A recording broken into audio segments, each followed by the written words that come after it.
Good morning student, how are you? I hope all of you are right. So इसके early videos में हमने क्या study किया था? एक्टिविटीज 4 किया था ना, चैप्टर 8 का. ठीक है, आज हम लोग एक्टिविटी 5 स्टडी करेंगे. ठीक, सो इस एक्टिविटीज के लिए हमको क्या चाहिए होगा? Material required 1 ball of wet flour is 2 test tube lukewarm water 2 balls or plates, half teaspoon sugar and cotton. Okay, तो ये सभी रिक्वायर्ड मटेरियल हमको एक्टिविटी 5 के लिए चाहिए होगा. ठीक है, अब इस एक्टिविटीज को हमको कैसे करना है? सबसे पहले तो हमको क्या करना है? 2 बॉल लेना है. बॉल मीन्स कटोरी या टेस्ट ट्यूब भी हम ले सकते हैं. बॉल किसके चाहिए हमको?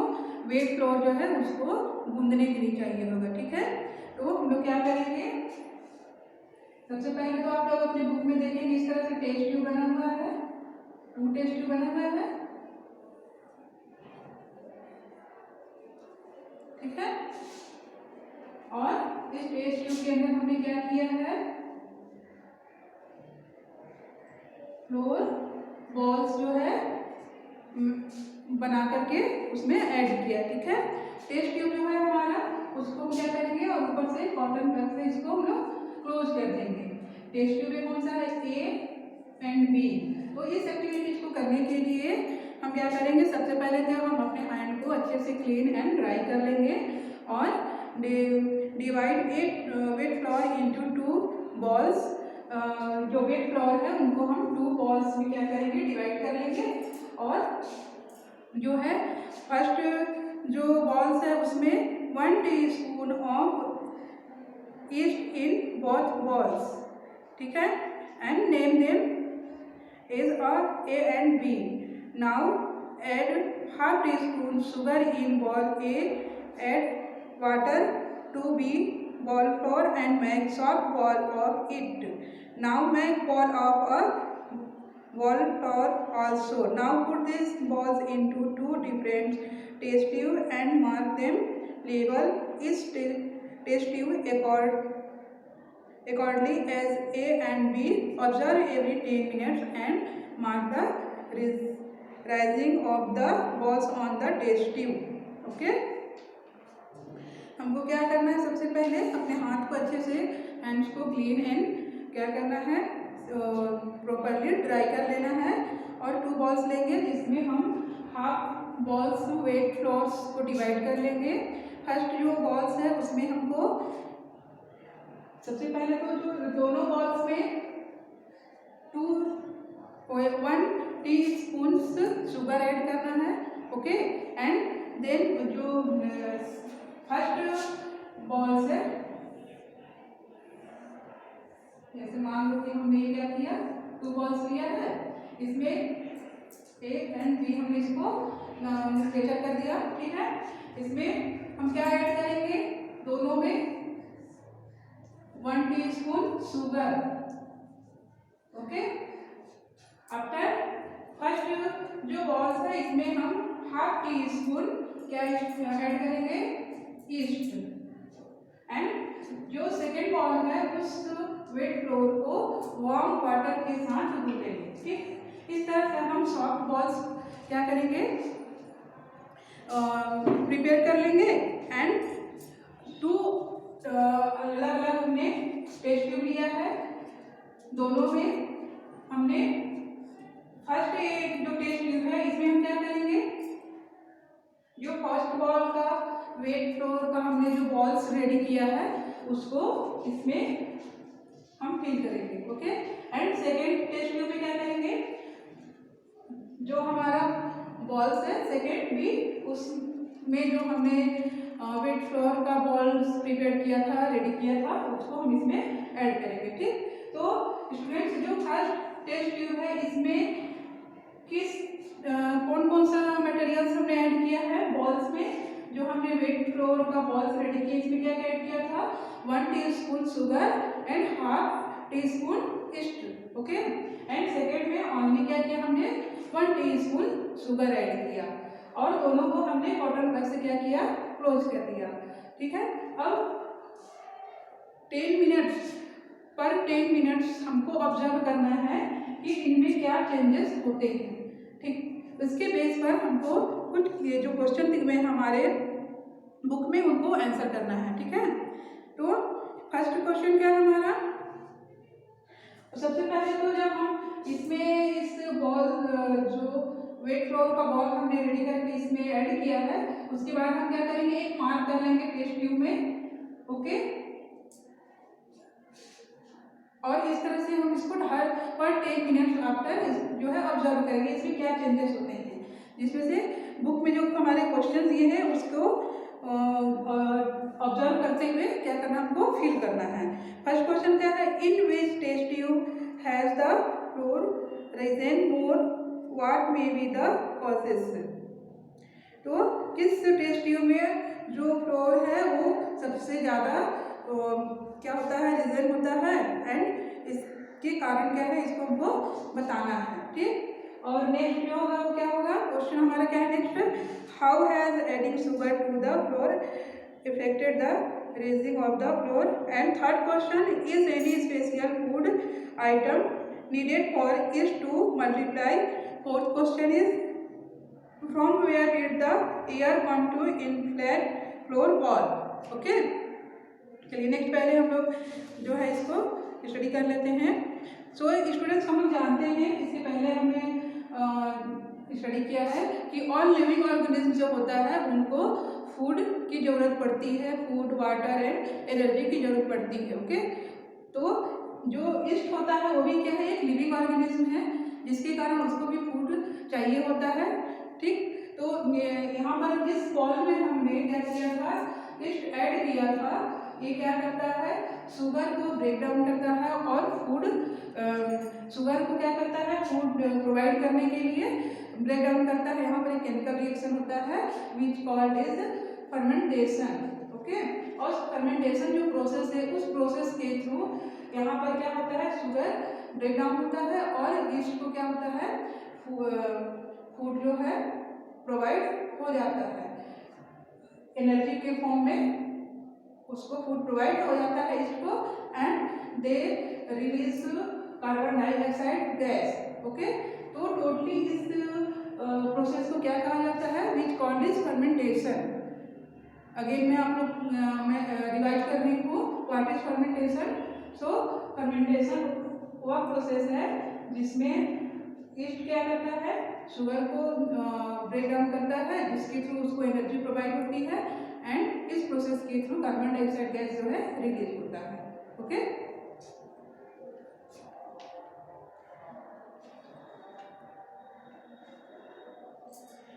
Bye this process the batter of for idli, dosa, jalebi and bread is prepared. The carbon dioxide found in the process is trapped in the batter, and when the batter is heated or baked it is scattered, making the food item soft and spongy.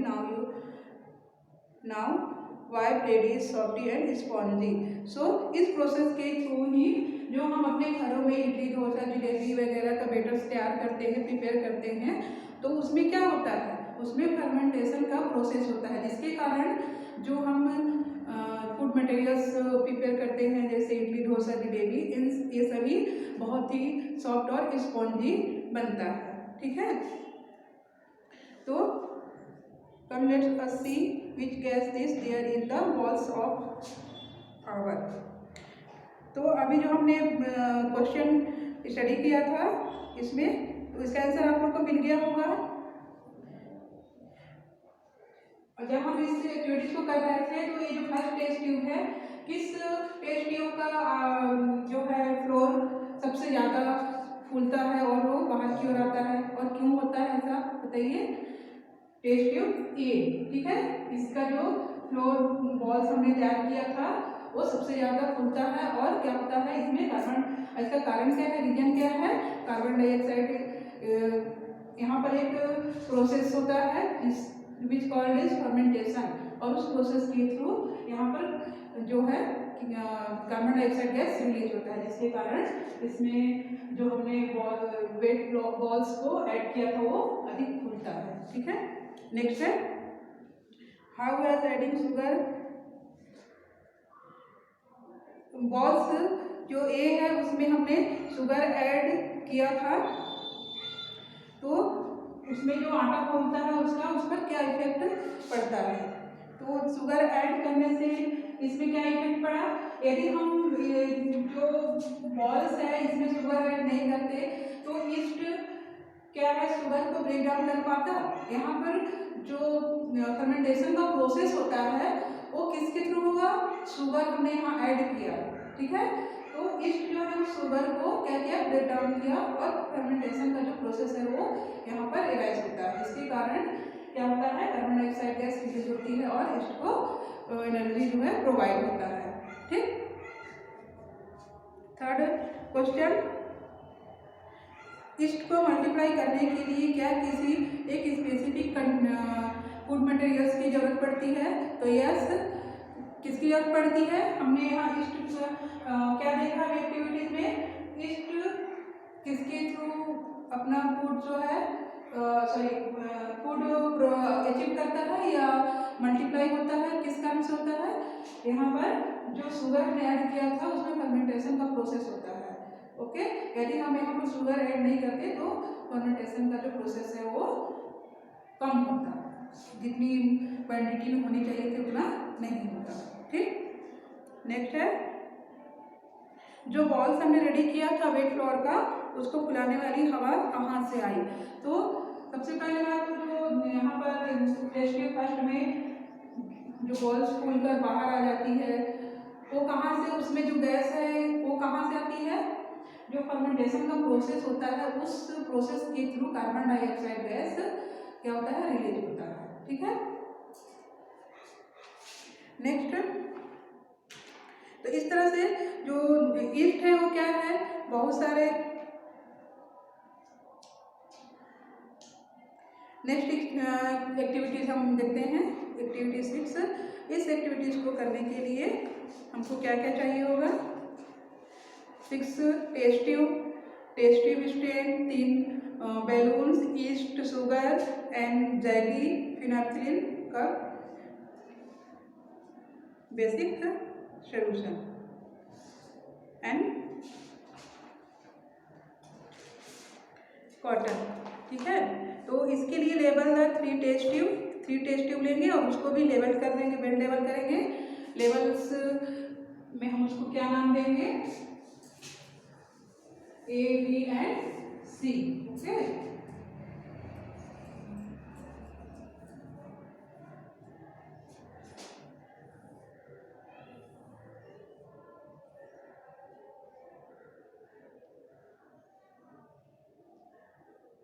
इस तरह से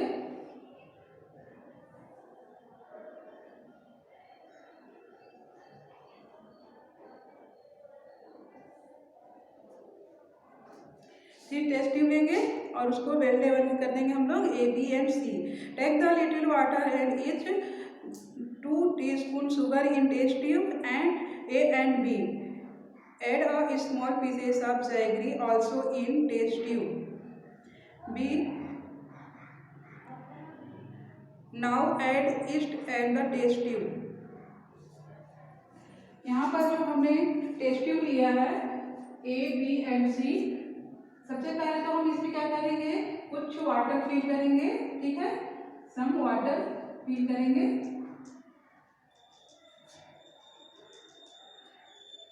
first A और B test tube जो है इसमें हम लोग क्या करेंगे, शुगर ऐड करेंगे एंड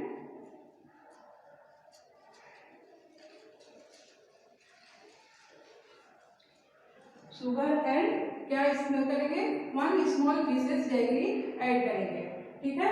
उसके बाद इसको हम गुब्बारा लेंगे, 3 गुब्बारे लेंगे और उसके माउथ पर गुब्बारे को एयर टाइट से क्या करेंगे, पूरा क्लोज कर देंगे, ओके। अब इतना करने के बाद हम लोग को क्या करना है, close the 3 test tube with balloon, expand the delete the balloons before using them on the test tubes, place the test tube on the stand and keep the stand in some warm dark place। Observe this for 3 to 4 days. When you find any balloon expanded, then you can do the next experiment and also answer this question. अब इसको हम लोग balloon को क्या balloon से attach करके बांध देंगे और जो टेस्ट ट्यूब है इसको हम टेस्ट ट्यूब स्टैंड में रखकर ऐसे हीट प्लेस में रखेंगे जहाँ पर जो है धूप ना आता हो, ठीक। और इसको हम जो है 4 and 5 डेज के बाद ऑब्जर्व करेंगे। जो हमारे बुक में कुछ क्वेश्चन दिए हैं उसको क्या करेंगे, आंसर फिल करेंगे।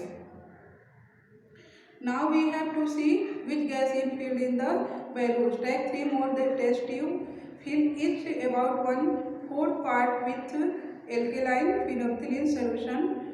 Remove the balloon from the test tube carefully such the gas does not escape. Now tie this balloon to the phenolphthalein solution test tube and set the test tubes.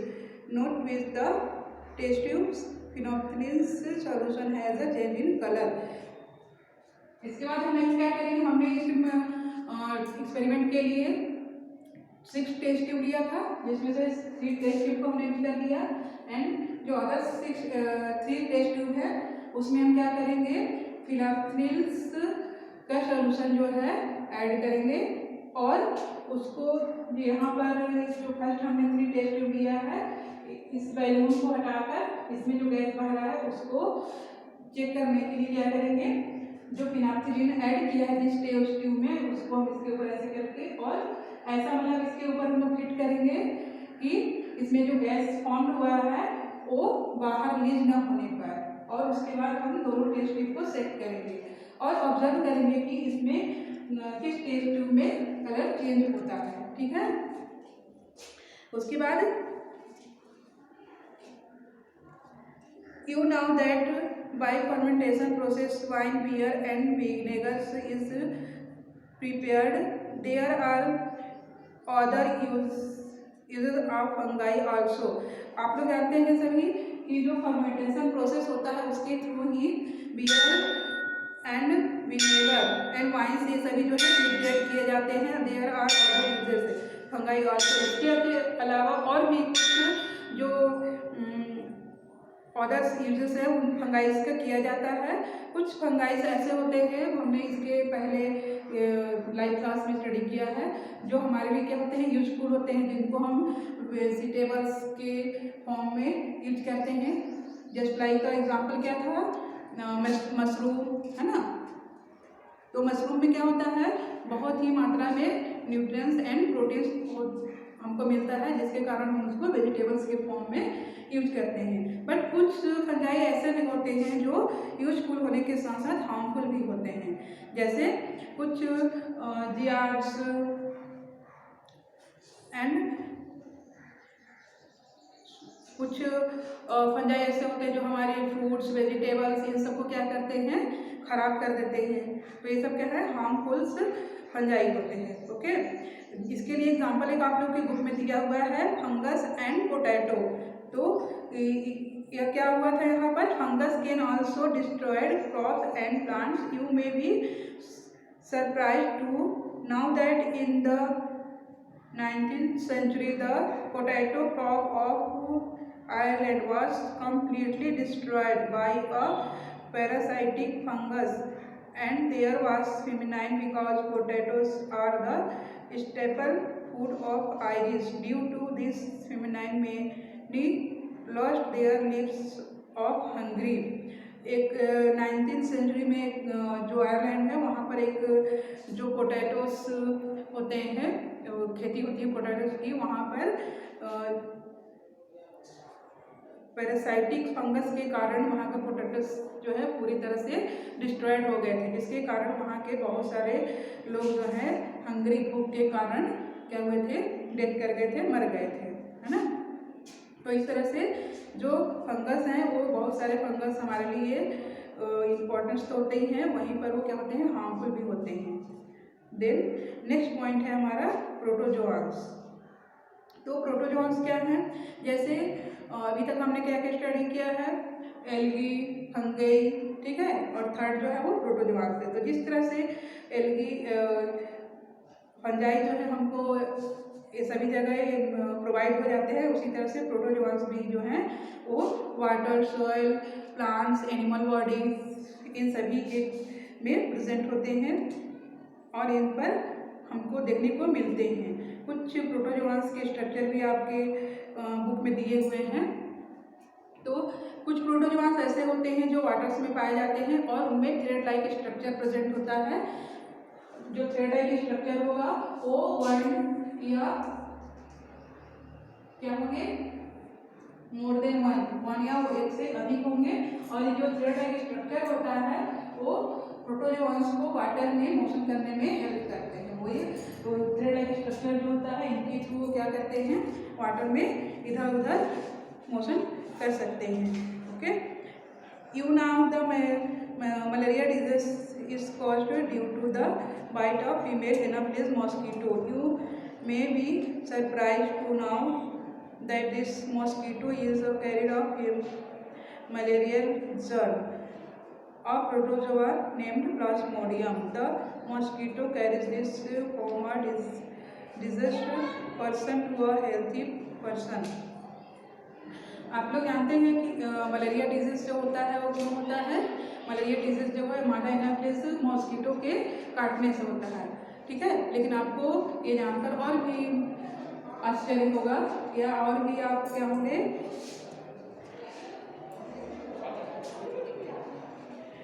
Surprise हो जाएंगे कि जो malaria Anopheles female Anopheles जो mosquito है उसके काटने से malaria disease नहीं होता है। जो फीमेल एनाफिलिस मॉस्किटो है वो केवल क्या करता है, इस डिजीज के लिए रिस्पॉन्सिबल प्लाज्मोडियम जो होता है उसको कैरियर करने का वर्क करता है, ठीक है। जो फीमेल एनाफिलिस मॉस्किटो है वो हेल्थी पर्सन को क्या करता है, बाइट करता है और उस बाइट करने के दौरान जो प्लाज्मोडियम है उसको हेल्थी पर्सन के बॉडी में इंटर कर देता है, ठीक है। तो इस तरह से जो मलेरिया डिजीज है वो इजली वुमेन बॉडीज को क्या करता है, कॉजेस कर देता है। तो अभी आपने क्या देखा, जो प्रोटोजोआंस है उसमें बेस्ट एग्जाम्पल है क्या है हमारा सबसे, मलेरिया जो डिजीज है वो किसके थ्रू होता है, फीमेल एनाफिलिस मॉस्किटो के काटने से।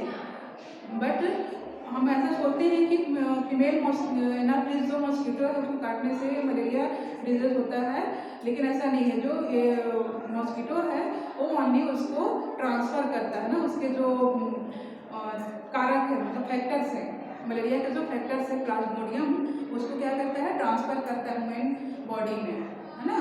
और इस तरह से मलेरिया डिजीज जो है वो प्रोटोजोआंस के थ्रू होता है।